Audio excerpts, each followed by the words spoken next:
Hello, and welcome to the very first video of this channel.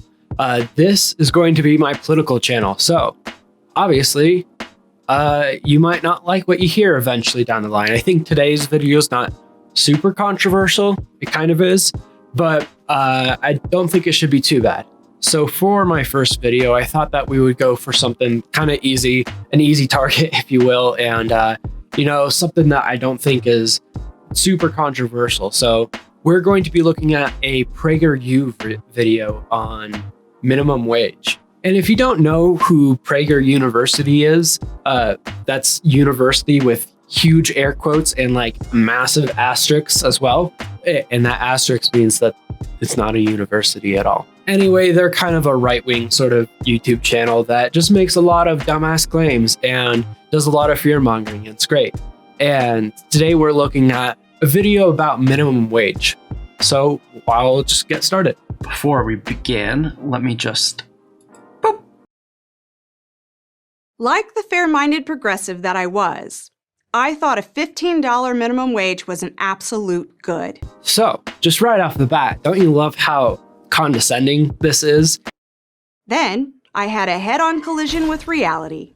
Wait, you realize minimum wage should be higher everywhere? I don't think that's going to be the case, unfortunately. For over 3 decades, I had a good job working as a server. I have worked in some amazing award-winning restaurants in Seattle. I enjoyed the work, met wonderful people, and I was making really good money.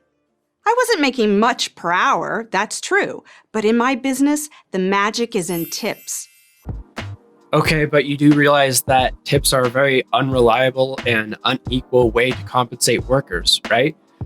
It's just plainly unethical considering how there's no way to control for factors like people discriminating based off their tip, based off of age, sex, religion, and especially race. Things that are usually protected by the Civil Rights Act, and you obviously cannot pay those different classes of people differently. Then, in 2015, the Seattle City Council raised the minimum wage from $9.47 to $15 an hour, a 58% hike. Well, good on you, Seattle. Oh, wait. Oh. The federal minimum wage has not kept up with the inflation over the years, and so it's actually much lower than it was based off of value back in 1968. In reality, it should be somewhere around $21 or even higher, and especially for a city like Seattle, where the cost of living is much higher, it probably should be around like 25, 26 or something like that. The business owner, the person who signs the checks, has to find a way to pay for this massive new expense. For Walmart or Microsoft or a large restaurant chain, this might not be a problem. For a local restaurant owner, it's a nightmare. Seattle restaurant owners, faced with this shock to their bottom line, raised prices, reworked their menus, and created new compensation models. Some did away with tips altogether, substituting a flat service charge as a way of navigating the climbing wage.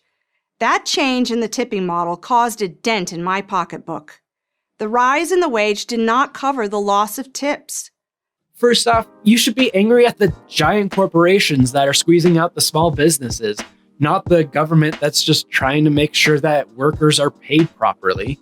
Secondly, this loss of tips probably brings you more in line with people that are like you, except they are discriminated against. Say a black server, for instance, who has the same experience, you might actually be starting to earn the same.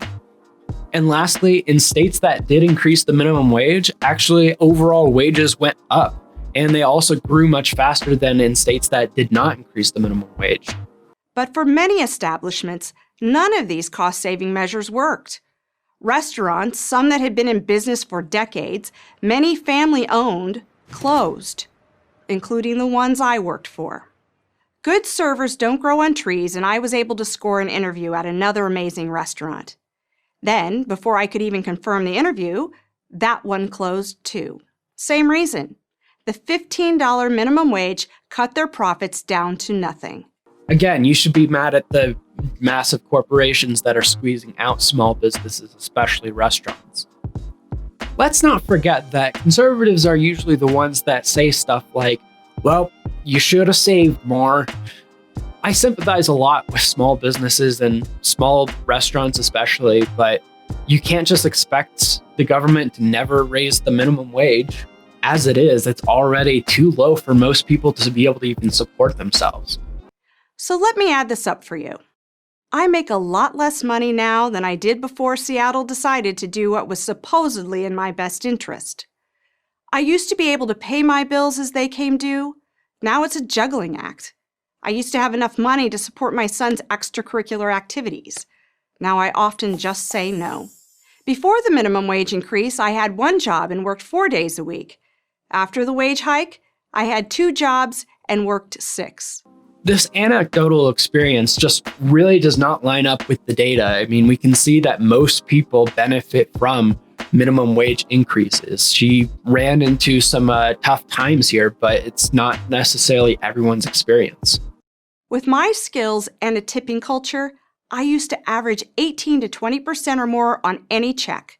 Now, instead of tips, I get a flat 14%, part of the 20% service charge the restaurant owner tacks on the bill. I still pride myself in providing good service, but the incentive to go the extra mile is gone. There is no way to maximize my income. So, fuck all the workers that don't get tips, you know? They just don't matter in this scenario. And what's Seattle's answer to my problem? To raise the minimum wage again. The progressive idea is that you should be able to make a fair wage. But if you have no job or are working more for less, how is that fair? Look, this person clearly drew the short straw here. She lost 2 jobs and was making more than average with tips and then got brought down to an average wage. But I don't think that this is a reason to be mad at the Seattle city government for raising the minimum wage.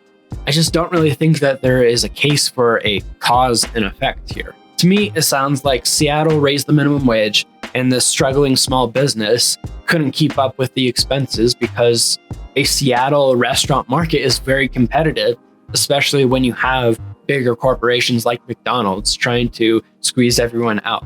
I know it's a little off topic, but I think that the problem here is capitalism being a ruthless bitch, not necessarily Seattle making sure that people don't have to try to live off of $10 an hour. How is it fair to my friend who worked his way up from busboy to sommelier, the fancy name for the person who manages a restaurant's wine list? He lost his job when his restaurant closed due to the minimum wage increase. Or my former boss, who went from a cook to an owner and couldn't survive the double blow of the minimum wage law and the coronavirus. You didn't tell me that this was during the coronavirus. You know, the pandemic that caused thousands of businesses to close their doors, even in places that did not increase the minimum wage. I think that would have been a nice detail to know. Mandating minimum wage laws might be a winner for progressive politicians and ivory tower economists. What exactly do progressive politicians get out of raising the minimum wage? Do you think like the Seattle City Council is just like up there in their little building and like, those small business owners, they're not gonna know what hit them, where you just like being evil? All right, clearly this is just an anecdotal experience that is making false correlations between the minimum wage increase and businesses closing, probably due to a coronavirus pandemic that has caused literally thousands of businesses to close despite any sort of minimum wage policy.